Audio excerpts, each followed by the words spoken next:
സന്ദർഭം മുതലെടുക്കുകയാണ് കള്ളപ്പന്നി. ഇനി അത് നോക്കണ്ട, പെട്ടുപോയില്ലേ. എങ്ങനെയെങ്കിലും തലയൂരി എടുക്കുകയാണ് ഇപ്പൊ വേണ്ടത്. 5 ലക്ഷം മേലേടത്തെ പറമ്പ് അല്ലേ വരേ? ഈ ചുരുങ്ങിയ സമയത്തിനുള്ളിൽ ആരുടെ അടുത്താ കാശ് തരാണ്ടാവുക? ഓരോരുത്തരെയും കൈ അയച്ച് സഹായിക്കുമ്പോ ഞാൻ പണ്ടേ പറയാറില്ലേ, നമുക്കൊരാപത്ത് വരുമ്പോ ആരും ഉണ്ടാവില്ലാന്ന്. ഇപ്പൊ അനുഭവത്തിൽ വന്നില്ലേ? താൻ പുരാണം വിളമ്പാതെ പറമ്പിന് ഒരാളെ പറയടോ. കുന്തം വിഴുങ്ങിയതുപോലെ നിൽക്കാൻ നിങ്ങളൊക്കെ ഒന്ന് വാതുറക്ക്.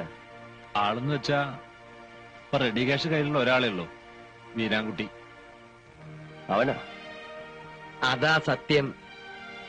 നാണക്കേട് ഓർക്കണ്ട, വേറൊരു വഴിയില്ലാത്തോണ്ടാ അവനെ തന്നെ കാണാം. ഞാനൊന്ന് സൂചിപ്പിച്ചിരുന്നു, ഇടനിലക്കാരൊന്നുമില്ലാതെ നീലൻ തന്നെ നേരിട്ട് വന്ന് സംസാരിക്കണമെന്നാ അവൻ പറഞ്ഞത്.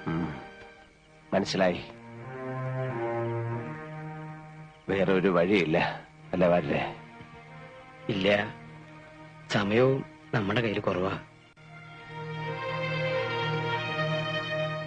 എനിക്ക് നിങ്ങളോട് ഒരലോഹ്യല്ല എന്നെ. ഇങ്ങളെ കൊണ്ട് അന്ന് അങ്ങനെ പറയിപ്പിച്ചതും ഇന്ന് ഇവിടെ ഇങ്ങനെ ഇരുത്തിച്ചു എല്ലാം പടച്ചോന്റെ ഒരു കളി. എന്നാ ഞാൻ എന്റെ വില അങ്ങ് പറയാം. എന്താ വരേ? ഒരു 6 ഉറുപ്പ്യക്കാണെങ്കിൽ ഞാൻ എടുത്തോളാം.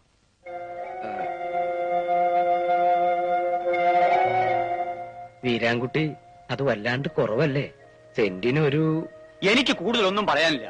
സമ്മതമാണെങ്കിൽ കച്ചവടം ഉറപ്പിക്കാം. ക്യാഷ് ഇപ്പൊ തന്നെ കൈത്തരും. വീരാൻകുട്ടി മുമ്പ് പറഞ്ഞത്... മുമ്പ് പറഞ്ഞാലേ നിങ്ങളും മാറ്റിയില്ലേ? അതിൽ കൂടുതൽ വില ഞാൻ കാണുന്നില്ല. വരേ? അത് ഉറപ്പിച്ചോളൂ. നീല പറഞ്ഞ പോലെ ചെയ്യൂ. എന്നാ അങ്ങനെ തന്നെ. പാപ്പാ, അതിങ്ങോട്ട് എടുത്തോളി. ഫുൾ ക്യാഷാ. അതാ വീരാൻകുട്ടിയുടെ കച്ചവടം. എഴുതിക്കിലോ അളക്കിലോ ഒക്കെ നമുക്ക് വഴിയെ നടത്താം. എന്താ വരേ? വാപ്പാ, നിങ്ങൾ തന്നെ അത് മേനോൻകുട്ടിയുടെ കയ്യിലങ്ങോട്ട് കൊടുത്തേക്ക്. വരേ?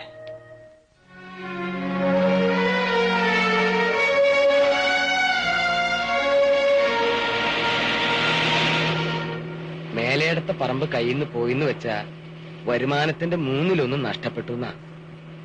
ഏത് കണ്ണുപൊട്ടനും 10-12 രൂപ തരുന്ന വസ്തുവാ 6 രൂപയ്ക്ക് അവൻ തട്ടിയെടുത്തത്. പോട്ടെ വരേ, അങ്ങനെ നഷ്ടപ്പെട്ടത് എന്തെല്ലാം ഉണ്ട്. വരേ, ഞാൻ എന്താണോ ഇങ്ങനെ ആയിപ്പോയത്? താൻ ചിന്തിച്ചിട്ടുണ്ടോ അത്? ചിന്തിച്ചിട്ട് ഒരു എത്തും പിടിയും കിട്ടാത്ത കാര്യ.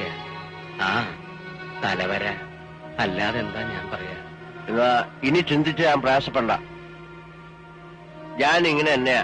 അതെന്താ എന്ന് ചോദിച്ചാ ഞാൻ അങ്ങനെ തന്നെ, അത്ര തന്നെ. ഇതൊന്നും അല്ലാത്തൊരു നീലണ്ടെന്ന് വെച്ചാ അത് മറ്റാരോ ആയി പോവും.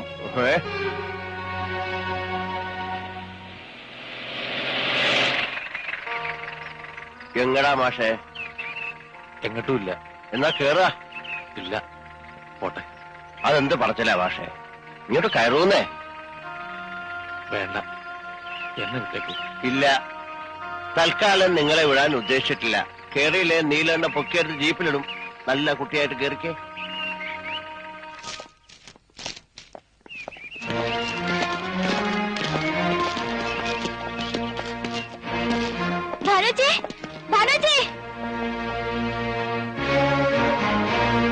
മാഷില്ലേ? അർബൻ ബാങ്കിൽ നിന്നാ. Revenue recovery. കൊടുക്കാവുന്ന അവധിയെല്ലാം കഴിഞ്ഞു.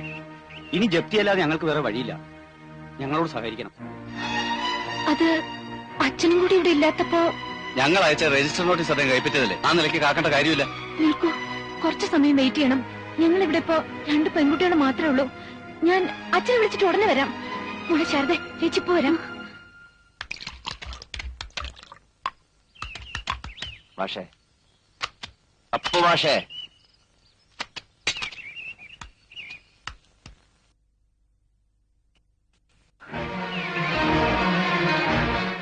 എങ്ങട്ടാ കുട്ടിയെ നട്ടുച്ചയ്ക്ക് വേണ്ടണേ?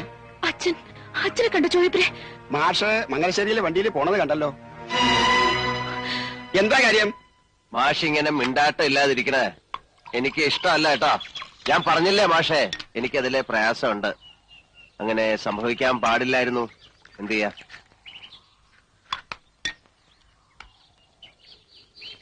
പിന്നെ മോളുടെ തീരുമാനം അത് മാറ്റിയെടുക്കാം. അങ്ങനെ ഒരു പിടിവാശിയുണ്ടോ? എന്താ തനിക്ക് മാത്രമേ വാശി പാടുള്ളൂ? അവളൊരു ഗതിയില്ലാത്തവന്റെ മോളായതുകൊണ്ട് നാണവും മാനവും പാടില്ലെന്നാ? എല്ലാം എല്ലാം എത്രയോ കാലമായിട്ട് ഞാൻ എന്റെ മോളെ കുറിച്ച് കണ്ട സ്വപ്നങ്ങൾ മുഴുവൻ ചവിട്ടി അരച്ച് കളഞ്ഞില്ലേ താൻ? എന്നിട്ട് തനിക്ക് എന്ത് കിട്ടിയടോ നീലകണ്ഠ? തന്റെ ധാർഷ്ട്യം അഴിച്ചുമാറ്റി ആ ചെലങ്കയിലെ ഓരോ മണികളും ആ കുട്ടി എത്രയോ വർഷത്തെ കണ്ണീര് കൊണ്ട് ഉരുക്കിയെടുത്തതാണെന്ന് തനിക്കറിയോ? അറിയില്ല. അറിയണമെങ്കിൽ ഇതിനകത്ത് 3 അക്ഷരമുള്ള ഒരു വസ്തു വേണം.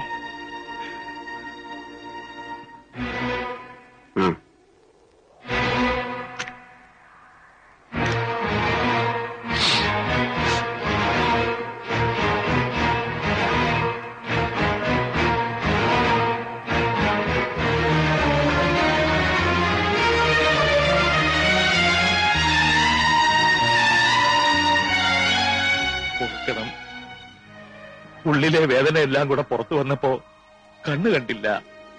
ഓർക്കണം. പക്ഷേ ആശ്വസിപ്പിക്കാൻ പറയേണ്ട നല്ല വാക്കുകളൊന്നും എന്റെ നാക്കിൽ വരില്ല. ഹൃദയമില്ലാത്തവനാ, ദുഷ്ടനാ. പക്ഷേ നിങ്ങളുടെ ഈ കണ്ണീര് എന്റെ ഉള്ളിൽ വീണ് പൊള്ളുന്നുണ്ട്. അതെനിക്ക് നെഞ്ചുകേറി കാണിച്ചു തരാൻ കഴിയില്ല. കുറ്റമേറ്റു പറഞ്ഞും പ്രായച്ചിത്തം ചെയ്തും അനുഭവമില്ല. പക്ഷേ നിങ്ങൾക്ക് വേണ്ടി പറയൂ, ഞാൻ എന്ത് വേണം പറയൂ മാഷെ. ഈ മുഖത്ത് നോക്കി ദേഷ്യം എന്ന് പറയാൻ പോലും എനിക്ക് പറ്റുന്നില്ലല്ലോ ഈശ്വര. മാപ്പു നൽകു മഹാമതേ, മാപ്പു നൽകു ഗുണനിധേ, മാലകറ്റാൻ കനിഞ്ഞാലും ദയാവാരിധേ.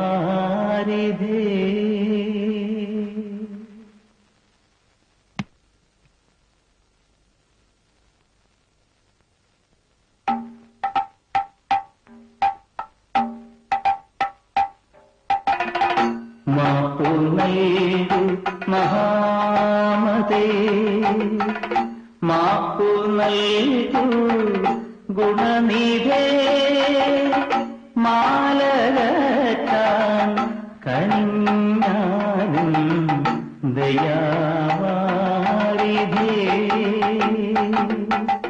ഉദ്ധതനായി വന്നോരെന്നിൽ കത്തി നിൽക്കുമഹംബോധം, വർദ്ധിതമാം വീര്യത്താലെ ഭസ്മമാക്കി ഭവാൻ.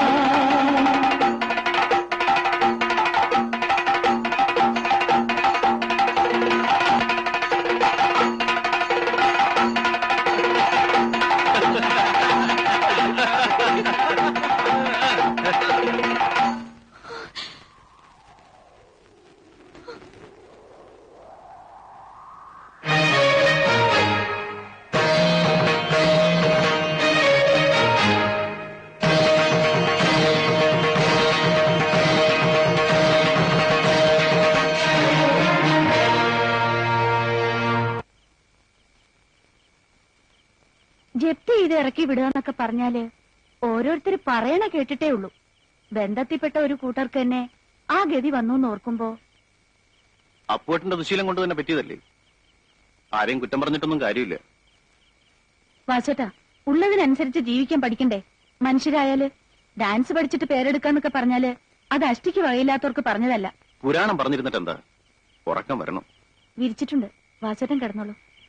നിങ്ങളുടെ അച്ഛൻ ഏത് പാതിരാക്കാ വരിക? വിവരമൊന്നും അറിയാണ്ട് എവിടെയെങ്കിലും കുടിച്ച് ബോധമില്ലാണ്ട് കിടക്കണുണ്ടാവും. ആ ചായപ്പില് പായും തലോണയും കാണും. അവിടെ കിടന്നോളൂ രണ്ടുപേരും. ഇറങ്ങിപ്പോയാലോ ഭാനുച്ചി? ഈ കുത്തിയുള്ള വർത്താനം സഹിക്കുന്നില്ല. സഹിച്ച പറ്റുമോളെ, നമ്മൾ 2 പെൺകുട്ടികളായി പോയില്ലേ?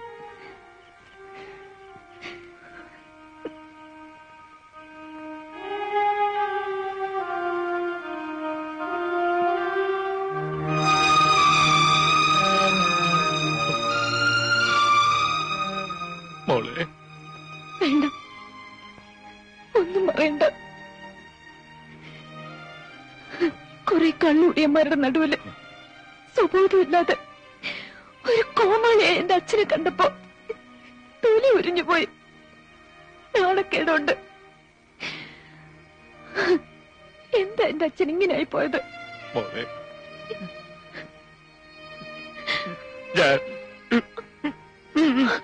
വേണ്ട, കരഞ്ഞ ആളുകളെ ഉണർത്തണ്ട. എന്തോ ഔദാര്യത്തിന്റെ പേരില് ചാരക്കുണ്ടിലെ നായ്ക്കളെ പോലെ കഴിയാണ് ഇവിടെ. രാത്രി ഇങ്ങനെ ഇറക്കി വിട്ട പോകാൻ ഇടമില്ല, ഓർത്തോളൂ.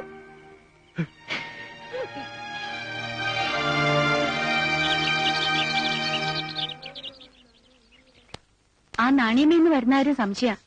അത് കഴുകി കഴിഞ്ഞാ നീ ഇതൊന്നും നനച്ചിട്ടേക്ക് ശാരദേ. വേണ്ട ഭാനുവച്ചി, അവിടെ ഇട്ടേക്കൂ, ഞാൻ നനച്ചോളാം. സാരില്ലേ മോളെ.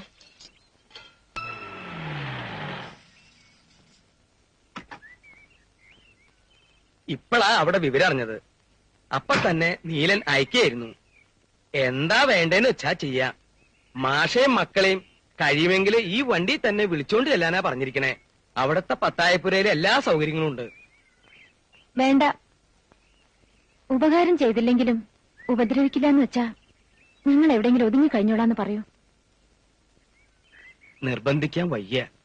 അങ്ങനെ പറഞ്ഞേൽപ്പിച്ചിട്ടുണ്ടെങ്കിലും ഇഷ്ടം പോലെ ചെയ്യൂ മോളെ. അങ്ങനെ വിളിക്കാലോ. തെമ്മാടിത്തം ഇത്രയേറെ കയ്യിലുണ്ട്. എന്നാലും നീല ഹൃദയമുള്ളവനാ. ആരെക്കാളും കൂടുതൽ ആ ഉള്ളു കണ്ട ഒരാളായതുകൊണ്ട് പറയാ. അയാൾക്ക് മനസ്താപണ്ടേ, പുറത്തു കാട്ടാൻ അറിയില്ല, അത്രേ ഉള്ളൂ. ഞാൻ ഇറങ്ങാം മാഷേ. മറിച്ച് തോന്നുന്നൊരു സമയം മടിക്കണ്ട. പടിപ്പര തുറന്നു തന്നെ കിടക്കും.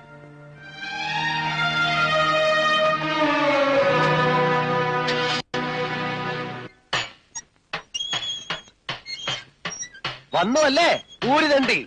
ഓ തമ്പുരാനെ. ഇടോ പെരിങ്ങോടോ, താൻ എവിടെ ആയിരുന്നടോ? വടക്കോട്ടൊരു യാത്ര. വഴിക്കൊരു സായിപ്പിനെ കൂടെ കിട്ടി. മൂപ്പർക്ക് ഇടയ്ക്ക പഠിക്കണത്രേ. ജർമ്മനിലേക്ക് കൂടെ കൊണ്ടുപോവാന്ന് വരെയായി. അത് നമുക്ക് പറ്റില്ലല്ലോ. സായിപ്പിനോട് സലാം പറഞ്ഞു. ചിലർ തന്നോട്ടോ എടുക്കാൻ. അങ്ങനെ പിന്നെ എങ്കടാ ചിന്തിക്കുമ്പോഴാ കള്ളകൃഷ്ണൻ ഒന്ന് കാണാൻ തോന്നിയത്. 2 ദിവസം ഗുരുവായൂർ കിടന്നു. പിന്നെ സായിപ്പ് തന്നത് തീർന്നു കാണും അല്ലേ? ഉവ്വ്, അതല്ലേ തന്റെ അടുത്തേക്ക് പുറപ്പെട്ടെ. ആ തള്ള ഒരുത്തി ഒറ്റയ്ക്ക് കഴിയല്ലേ? അതിന്റെ വിവരം വല്ല അറിയാറുണ്ടോ? അസുഖമൊന്നുമില്ല, ഒന്ന് പോണം. വാര്യരോട് പറഞ്ഞ് ഞാനൊരു മണി ഓർഡർ അയച്ചിരുന്നു. കിട്ടിയിട്ടുണ്ടാവും. സ്വന്തം മോനായ എനിക്ക് വേണ്ടിയല്ല, തനിക്ക് വേണ്ടി അവർ പ്രാർത്ഥിക്കണേ. നന്ദിയുള്ള കൂട്ടത്തിലാ. ചെല്ലേ, കഥകളൊക്കെ വയറ്റി വല്ലം ചെന്നിട്ടാ. ആദ്യം വിസ്തരിച്ചൊരു കുളി, പിന്നെ നന്നായിട്ടൊരു ഊണ്. ഇരിപ്പില്ലേ, കാണാതിരിക്കില്ല.